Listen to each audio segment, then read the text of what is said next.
एक यज्ञ के समान पवित्र, कल्याणजनक और दिव्य हो जाएंगे। इसलिए कर्म को यज्ञ समझकर करता जा तो कर्म बंधन से मुक्त रहेगा। क्योंकि हे पार्थ, यज्ञार्थ जो कर्म किया जाता है उसको छोड़कर बाकी सब प्रकार के कर्मों का बंधन मनुष्य को बांध लेता है। यज्ञार्थात् कर्मणो नेत्र लोकोयम कर्म बंधनः तदर्थम कर्म कौन्ते मुक्त संगा समाचर। मनुष्य के लिए प्रभु ने कितनी महत्वपूर्ण बात कही है देवी। यज्ञार्थ कर्म कर। देवी, प्रभु स्वयं यज्ञ पुरुष हैं। इसका अर्थ यही है कि मनुष्य जब परमात्मा को अपना तन, मन, धन, जीवन, सर्वस्व समर्पित कर देता है और प्रत्येक प्राणी मात्र में वो परमात्मा के दर्शन करके लोक कल्याणकारी कर्म करता है, तब वो यज्ञ करता है।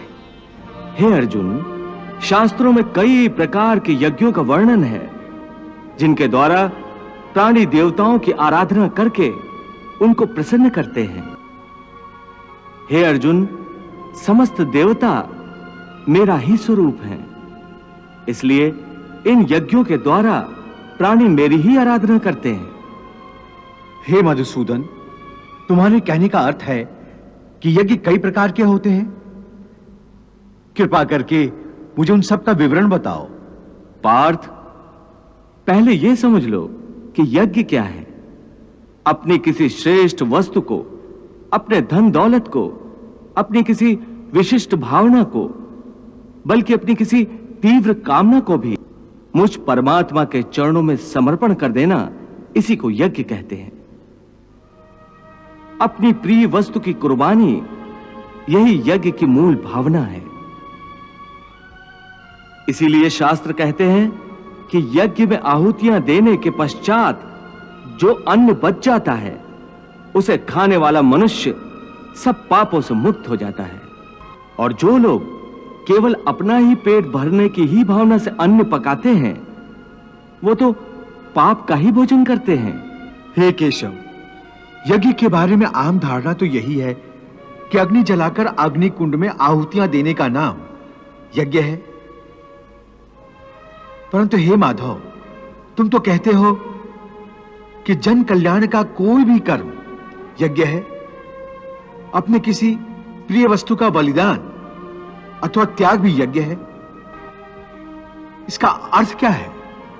हे अर्जुन, ये ठीक है कि प्राणी अपनी अपनी निष्ठा के द्वारा ही अलग अलग प्रकार से अलग अलग देवताओं की पूजा करने के लिए हवन आदि करते हैं, उसे भी यज्ञ कहते हैं।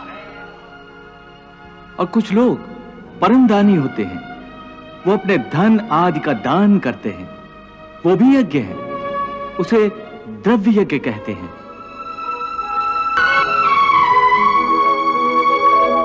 कई योगी निस्वार्थ भाव से विद्या दान करते हैं, उसे ज्ञान यज्ञ कहा जाता है।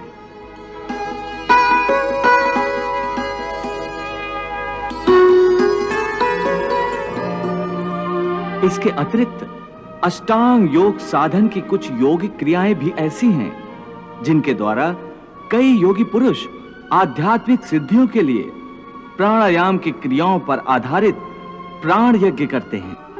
भगवान श्री कृष्ण अष्टांग योग और तंत्र की बात भी कर रहे हैं, उसकी व्याख्या क्या है?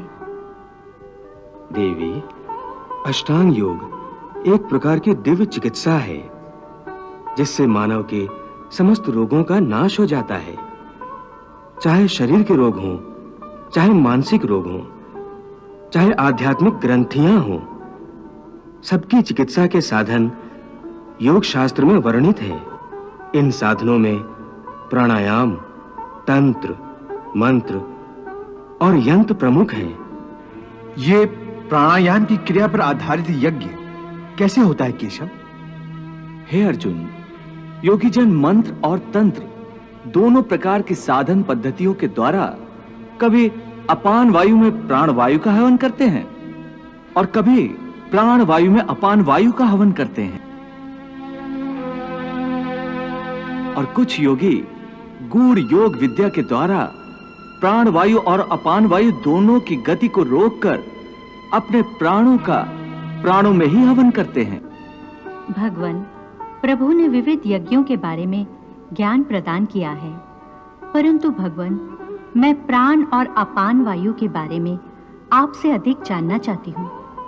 देवी, योग की भाषा में प्राणायाम के समय बाहर जाने वाली अर्थात उच्छ्वास वायु को प्राण कहते हैं।